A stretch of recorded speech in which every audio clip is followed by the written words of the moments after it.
Uyu munsi ni kwa gatandatu tariki 23 z'ukwezi kwa gatanu. Umugambi w'Imana ku buzima bwawe. Kuko Imana atari umuntu ije gukora nk'Imana mu ruhande rwawe. Kubara ibice 23 umurongo wa 18.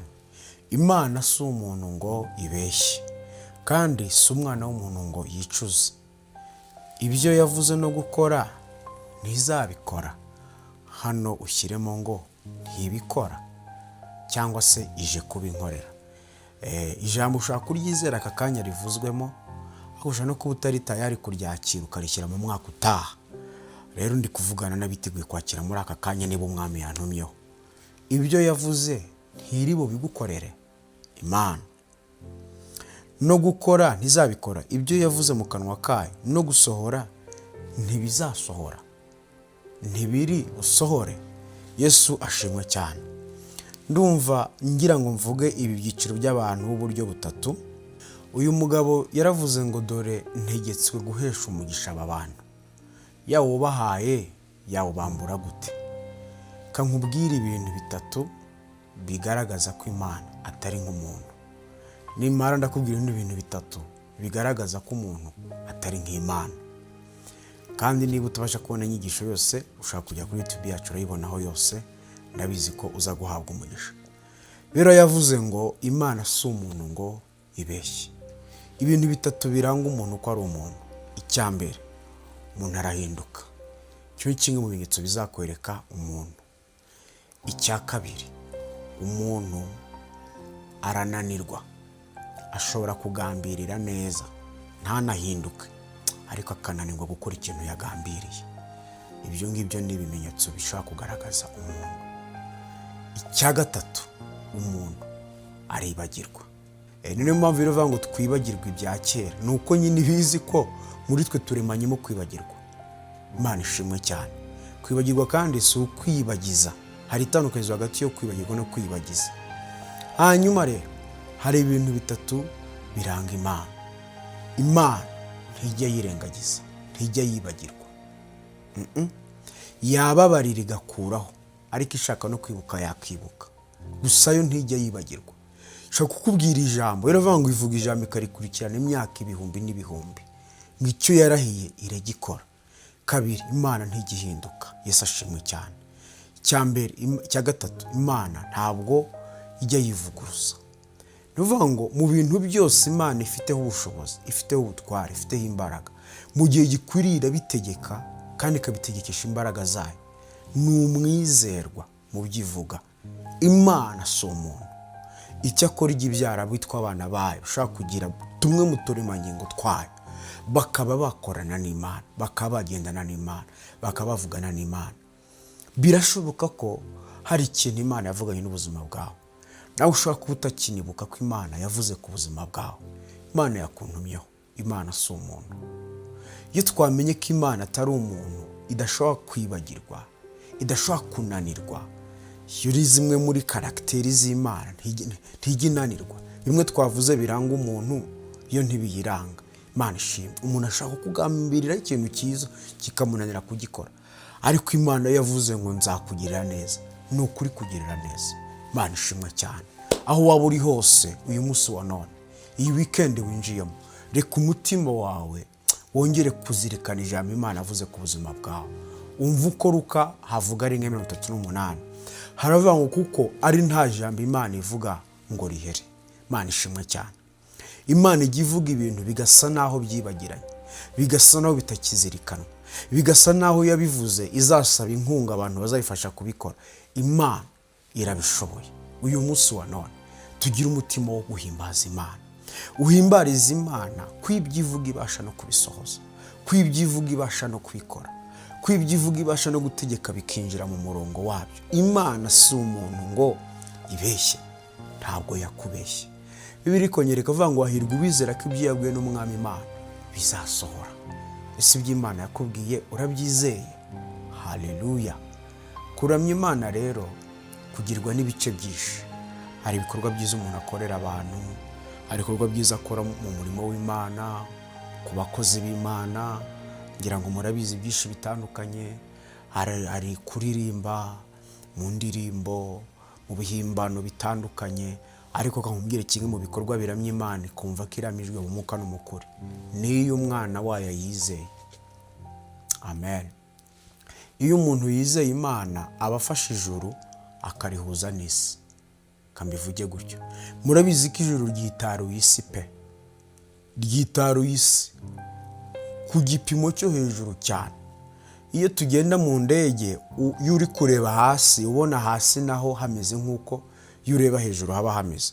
Iyo turi kugenda n'amaguru tukareba ku gicu, tubona sky, tubona ikirere, tukabona ibicu, tukabona ahantu hari ubururu hameze ukuntu. Niyo rero umuntu ari mu ndege niko ababona hasi hiwe, ababona naho hahindutse ijuru kubera uburebure bwaho n'uburyo biremye.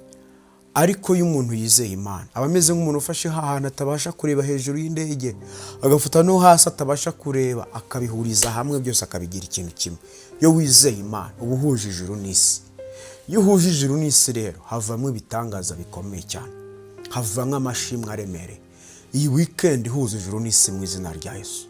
Huza ijuru n'isi uvuga ngo Mana ndagushima ko nta jambo uvuga ngo rihere, ndagushima ko utavuga nk'abana b'abantu. Twabonye ikiranga abana b'abantu. Umwana w'umuntu ashobora guhinduka, Imana ntihinduka. Uburyo bwonyine ihindukamo, ihinduka irushaho kuba nziza. Negeze kwigisha kuri iryo jambo ko Imana ihinduka, ariko nshaka kuvuga ngo ihinduka iba nziza kurushaho, ihinduka ikora ibitangaza kurushaho, ihinduka ikiza kurushaho, ihinduka ibabarira kurushaho, ihinduka itabara kurushaho, ihinduka ivuganira abayo kurushaho, ihinduka itsindishiriza abayo kurushaho. Niba warizeye Imana, ongera ucakira Imana uyikomeze. Hari umudamu wayikozeho once in a while mu gihe kinini cyane, ngo akora ku nshundo za Yesu.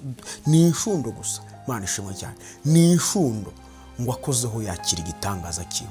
Iyo turamye Imana sinzi aho dufata, ariko ubufasha ahantu Imana yumva. Iyo dushima tukarekonesa ijwi ry'Imana mu buzima bwacu, simbizi ukuntu bigenda, ariko nsobanuye ikiba, havamo ibintu bitangaje, havamo amateka akomeye, havamo ubuhamya bukomeye, havamo insinzi ikomeye. Nta jambo Imana ivuga ngo rihere. Icyo wabwiwe n'Umwami Imana ibasha kugikora. Baramu na Baraki bari bagiye inama, baravuga uti rero katuvume bari abantu. Kankubwire, ntabwo uzavumika ngo bikunde, ntabwo uzaferinga kugera ku mugambi w'Imana, ntabwo uzasubizwa inyuma n'ibyo ureba. Circumstance ubona z'ubuzima ntizizatuma utagera ku Imana yavuze ku buzima bwawe. Ndabihamiriza nk'umugabo wo kubihamiriza. Twarabibonye, Imana yivuze ibintu irabikora. Imana irinda ijambo ryayo. Igihe kimwe ari ikintu cyageze kubaho, kandi munyemere mu cyumve nk'ukuri cyarabaye. Umugabo umwe yari umuprofete, ari umuhanuzi, ashumbye abantu benshi. Hanyuma umwuka uza gutera umukristo wiwe, aravuga uti ariko ni umwuka mubi, ariko ndashaka umunsi umwe kuzakora ikintu gitangaje. Ndabizi ninirwaza profeta azansengera. Nansengera rero, mu gihe azaba ari kunsengera, nzamukubita ingumi nk'ebyiri cyangwa eshatu. Muri uwo mwanya ndabizi azamenya ko ari abadayimoni bari kubinkoresha. Arabipanga, arabitegura neza. Ko yararwaye arirwaza yigiye ikigoryi, ndetse akoresha n'icyanditswe cyo muri Bibiliya, aravuga uti na Dawidi yigize ikigoryi kugira ngo asohoke hari. Ngiye kwigira ikigoryi ngende nihimura. Ariko ubwo harimo indi nkuru nsimbutse, iyo ngiyo muzayumva neza nayirambuye. Harimo inkuru nsimbutse yamuteye ibyo bintu byose. Arirwaza, bigeraho bamuhuza n'umukozi w'Imana. Ko umukozi w'Imana akunda gusengera abantu, agira ishyaka ry'abantu, ntibari kumuzanira umuntu urwaye anasengera iwe ngo amwirengagize. Baramumuhereza ngo amusengere. Ariko umusengera agira gutya pa, bamukubise ikofi rimwe. Igihe undi ari kubitekerezaho aba yongeyemo irindi. Igihe ari kubitekerezaho yongeyemo irindi, profeta aragwa. Abantu bari baraho ngo bose bagira ubwoba. Bageze ubwoba, profeta nawe ava mu mwuka, ahita abwira abantu bose bari baraho ngaho uti nimusohoke. Bose arabasohora. Ngiye yarabinyibwiriraga gutya turi kumwe, arabasohora avuga ati ikigaragara cyo ibi ntabwo ari abadayimoni. Byanga bikora.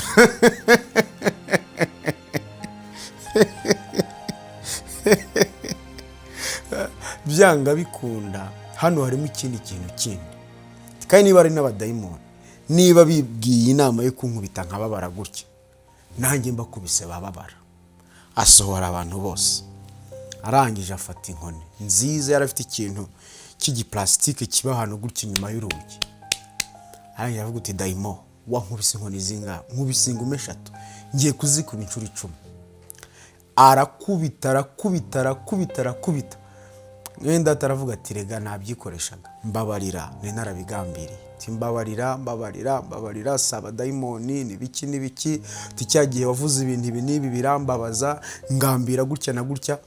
Avuga uti urakoze, ati nyine ni ikimenyetso cy'uko nawe ubohotse.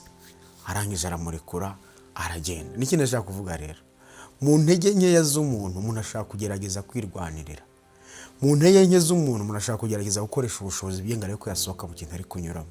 Umuntu ashaka kuva mu mwuka akajya mu mubiri agakora nk'abantu basanzwe, ariko Imana ntifite ubushobozi bwo kwiyambura ubumana ngo ujye mu mubiri kore nk'abantu.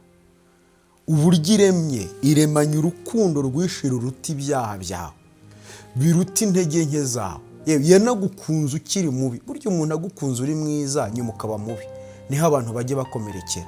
Ngo ngiye nahuye n'uriya muntu ari umuntu mwiza, ngo nyuma arampindukira. Kubera iki? Yagukundiye igice cyawe cy'uko akuzi neza, ariko reka abona agace k'intege nke zawe, akuvaho, arakwanga, agufata nabi. Niyo umuhamagara ntakwitaba, niyo umwiyambaje cyangwa se ukamuca hari mu kaga, ntabwo yahagarara ngo akwiteho. Uwo ni umuntu.